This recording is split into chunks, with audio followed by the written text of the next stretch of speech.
guys, after fighting off about like 14 different U-turns, I have finally made it to the fishing spot. Yeah, man, half of 45's exits just want to be completely shut down. But anyways, we're at the same spot where I caught my 22-inch trout the other day. Now, the only difference is I'm going to be using some waders today because I want to see if it makes any type of a difference, like whether like I can get a little bit further out.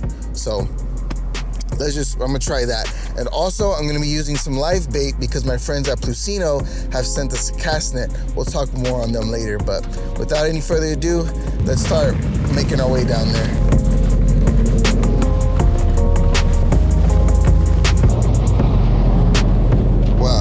This right here, this is a low tide. I'm actually really glad I brought the waders out here today.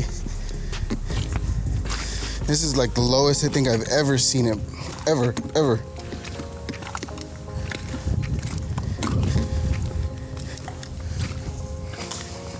You can actually walk up on here. Usually all of this right here is completely covered. We even had a black drum on this first piling, and now it's all exposed.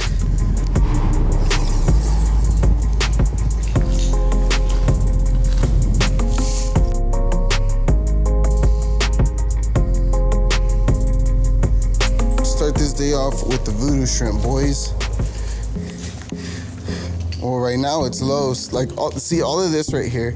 You can even see the pilings are on here. You can see where the water level used to be, like right up here. That's about what? 3 feet worth of water that's just completely gone. Now let's wade out here. It's pretty cool. I never really get to see the bottom on any of this stuff. There's a whole lot of structure under here, I can tell you that though. I can see it, wow. A lot of rock under here also. I can see all the rock. The ground feels like a bunch of small shells and then a bunch of like tall rocks, like concrete cement blocks. All right, I'm just trying to get right on the other side of this piling so I can be parallel. Once I'm there, I'll make a couple casts. Man, it's actually pretty deep right here.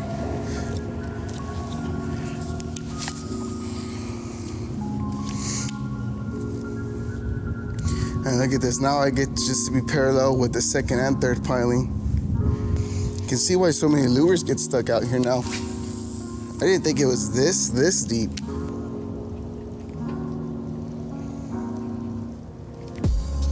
I thought I felt a thump right there. Could have just been the lure hitting the bottom.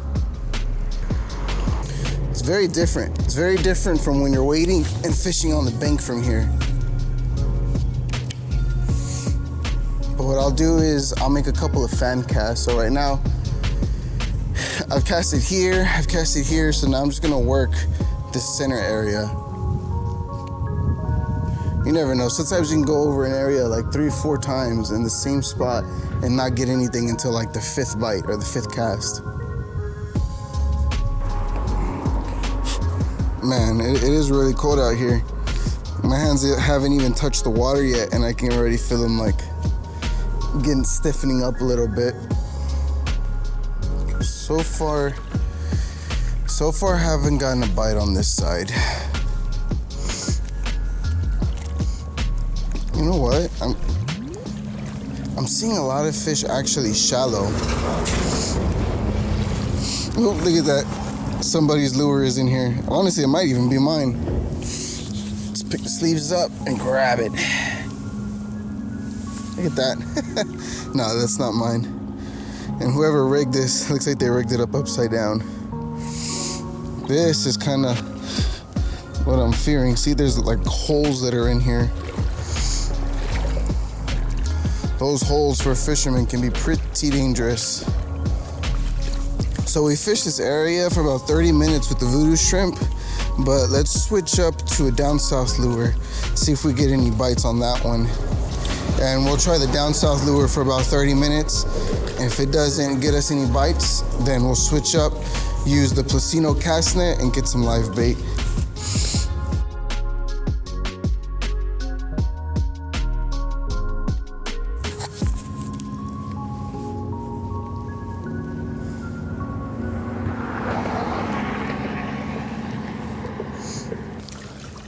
There are a lot of mullet like right here in front of me that are jumping. So I'm gonna go grab the cast net and throw the cast net around for a little bit. Maybe we can get some live bait and really get on some good bites here. So the Placino cast net, first thing I noticed is it comes in this really nice bag, and the bag feels like really good quality. It has really good material in it. It's got a little pocket right here in the front. Now there is something different about this cast net as opposed to others, and I want you to see what it is. Now the first thing, when you open up this cast net, it comes with a little user guide, and in the back of the user guide is a little repair needle that you can use in case this gets any rips or anything. You can repair it with this little needle right here, which it's pretty cool. It's pretty cool if you ask me. So the big thing about this cast net is it has a little frisbee on it. Now this frisbee, what you're supposed to do is get the line and you're able to stick it inside of this slot. What this slot is supposed to do is help you cast the net better so you get more pancakes, meaning you get a wider range instead of like these regular cast nets that you throw and you don't get like any kind of diameter off of it. This is my first time using it to catch some bait, so let's get out here and catch some. There you go. So you put it inside of the frisbee like this. All right, let's walk out here a little bit to where I've been seeing some mullet swim by. See if we can get a good cast off of it.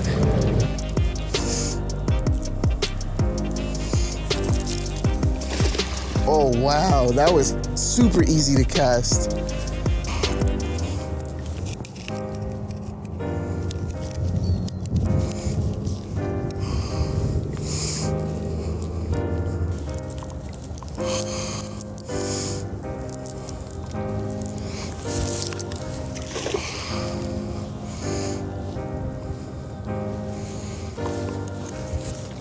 Yeah, baby, let's go. We got us some bait, boys. Yeah, you can see him trying to swim out. Look at that, boys, on the Placino cast net. All it took was one good cast for us to get us some molly boys.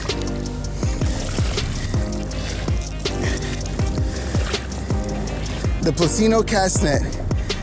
Get yours down in the description below. Check it out. This is one of the mullets that we caught on the Placino cast net. So we're gonna throw this guy out down here in the water and see if we can get any bites on it.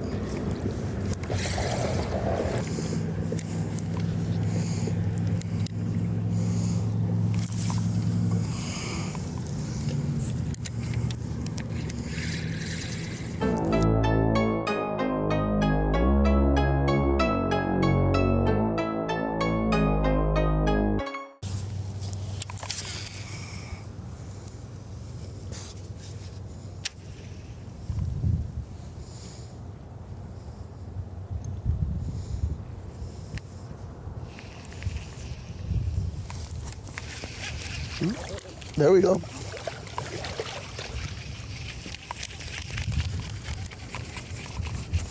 No, you can grab it. It's okay.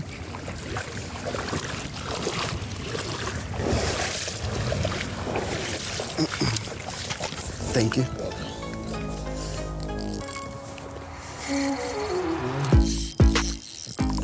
There we go, boys. On the first fish of the day.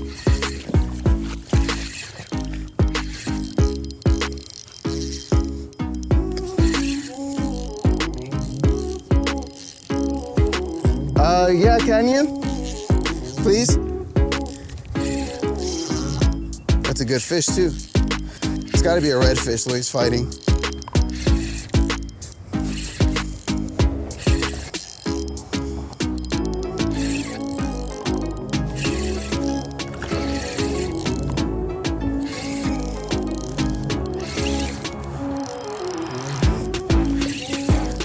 Might even be a keeper redfish.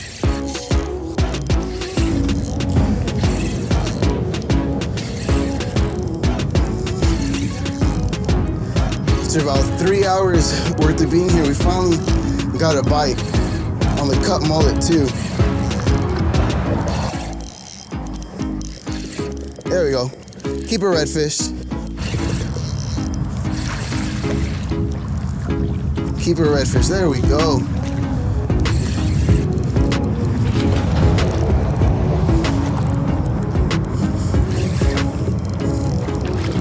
I lost a ton of fish just doing this right here. Let's not lose this guy.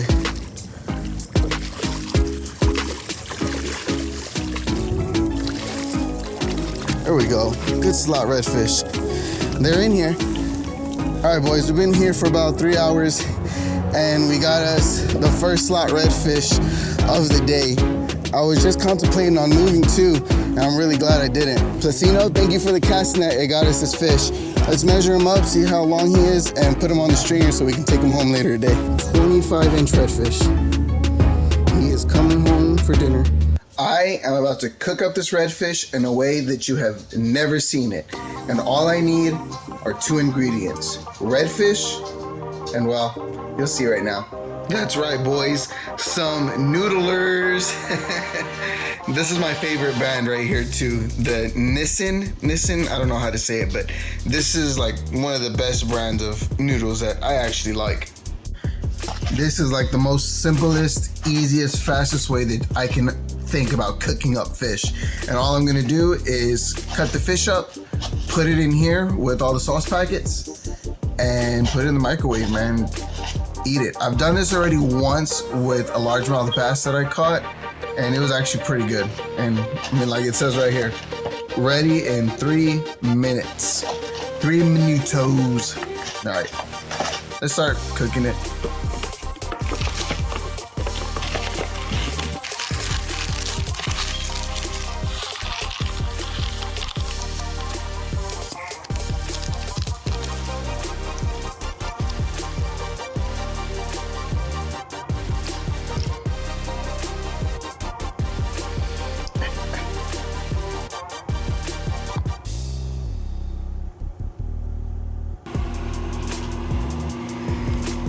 And there you have it, a very well seasoned redfish mixed with some soup. Now, as I said before, I have tried this one time with some largemouth bass, and it was pretty tasty. I ate the whole entire thing. I was super hungry, and I just wanted a fast way to eat it. I had been fishing already all day long, and this was probably like the easiest thing that I could think of, and it came out really, really good. So let's try the redfish now as opposed to the bass.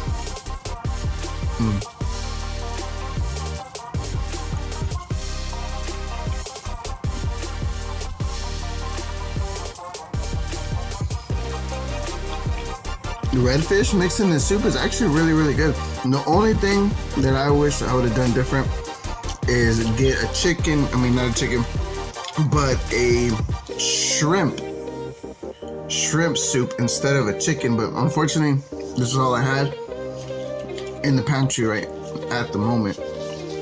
Well, yeah, pretty good, extremely quick. Now I'm gonna go ahead and enjoy the rest of the soup, and you guys enjoy the rest of your day. Boom.